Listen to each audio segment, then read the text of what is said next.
đã cho thông đó con. Đã cho thông bây giờ cài kim. 1 chơi ngon. 6 6 7 2 6 6 cộng 1 nó 7. Cái gì đâu?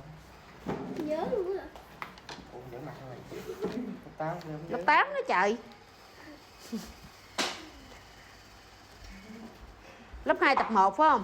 Dạ. Rồi thanh niên đó lớp 1 tập 1 phải không? Dạ. Trời bữa nay nhìn lớn hả? Chỗ mã rồi.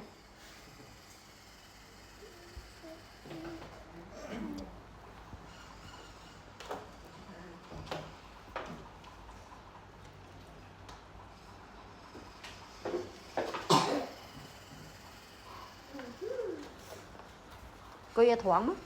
Cô Gia Thoáng châu đại sư Thoáng. À cô Gia Thoáng luôn.